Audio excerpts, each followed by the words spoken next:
First of all, make some noise for yourself, because showing up is happening. I appreciate every one of you, because you're going to help me get better in return. I get to help everybody else make better. And I'm really, honestly, and truly honored, because it allows me to go out and do more than what I've been doing. The name of my speech is The Life That You Want. And as I just heard, somebody's a beautiful diamond and doesn't even realize how beautiful she really is. And the thing is most of us feel the same way. If I ask somebody on a scale from 1 to 10, how great do you think you are? Most people will say 5. Some people will say 7. Very few people will say out of 1, they're 1. Well, I've learned from some really great people in my life that I am 1. I value myself as 1. I am the greatest that you will ever see. But the reason why I'm the greatest is not because of me, it's because of everybody who made me the greatest. There's a lot of people that have made me great. I have a lot of great mentors now, which also leads into a lot of other things. But just to give you my story real quick, I did more than 20 years in the Navy, and at my 20-year mark, they decided that they didn't want to give me my retirement. And at my 10-year mark, I actually had a record deal here, because I believed in my dream, and I had faith, and I had everything that you could possibly imagine, and I started following that. I actually worked with the manager of Backstreet and NSYNC while they were here at Transcom Studios. I started doing everything. I stepped out, and I went completely full force, and I landed dead on my face. And from that point on, everything got worse. And as I approached my 20-year mark into the Navy, which, by the way, when I started for the record deal, I actually got off and back to duty to pursue the record deal. I jumped out, as some people would say, you jump out with both feet, not 1 foot in and 1 foot out. And I did that. And what happened was, I went into a spiral. And then I started giving up my faith. And then I started giving up everything else because I didn't believe anymore. And there was a point where I was losing everything. I get to my 20-year mark, and I was like, okay, at least I have a pension. I have something to fall back on. And the day before I got out, after I checked my records, I don't know if anybody's been in the military before, but they always tell you have triplicates of your records. They told me I wasn't going to retire after I just checked my records the day before. So I spent 6 years fighting for my retirement. And during that time, now I have to face being homeless, losing my house, losing everything around me, get called up for my second war, which is 9/11, and I felt, it's kind of crazy, I actually felt good to go to war because I was going to get a paycheck. That's crazy. To come home and say, okay, now I have all this stuff going on, because now I have qualifications. I just got finished guarding Colin Powell while he slept so he's safe during the Peace Summit.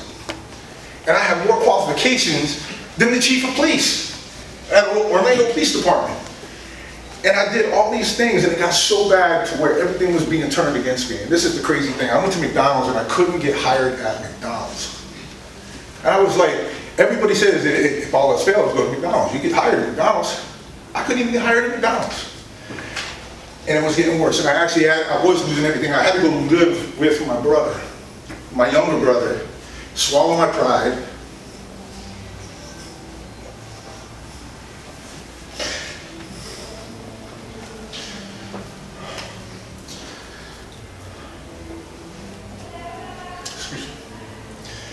And start all over. Just keep going. And I walk into Hungry Howie's one day, and there's a lady by herself, and she's crying.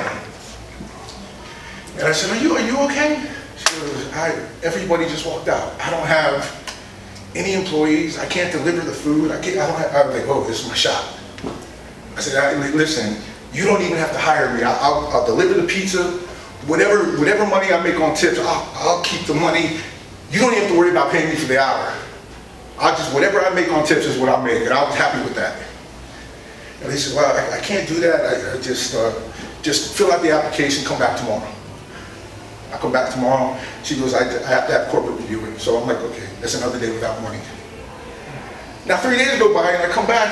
I said, it's like, what happened? And she's still in the place by herself with no employees. And now she's mad at me. And I'm like, oh, what'd I do? She goes, I'm not gonna hire you. I was like, what happened? She's like, you have too much experience in other places. I'm not going to hire you. I'm not going to spend my time training you for you to go and work in the police department or work somewhere else. I was dumbfounded. I was like, are you kidding? Like, you have no employees, you got nobody to deliver food, and you're telling me I can't even get a job, and I was willing to work for free. So after all of that is gone and just giving up on life, to be honest with you, because at that point I really didn't want to live. I would never commit suicide, but I did not want to live at that point. I get this call at midnight, almost, from a casting director called Lori Wyman, who was the original casting director for Miami Vice. And she says, hey, I have this, I know you don't know who I am, but I have this show called Ballers, and I would like you to be a part of this with Dwayne Johnson.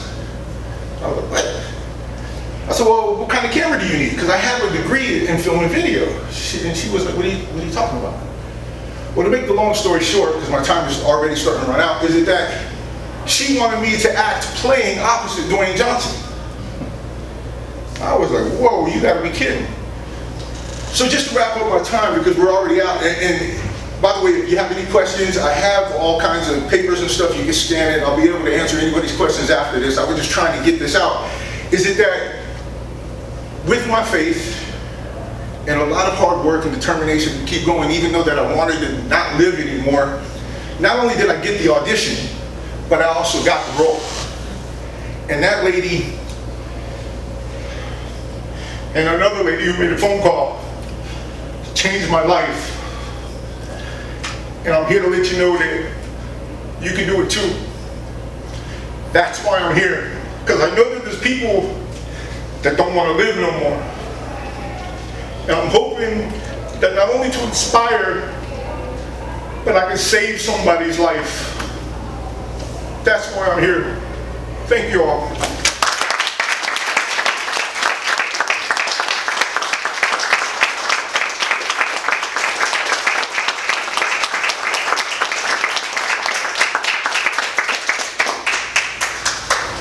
Thank you for that inspiring speech, Shane.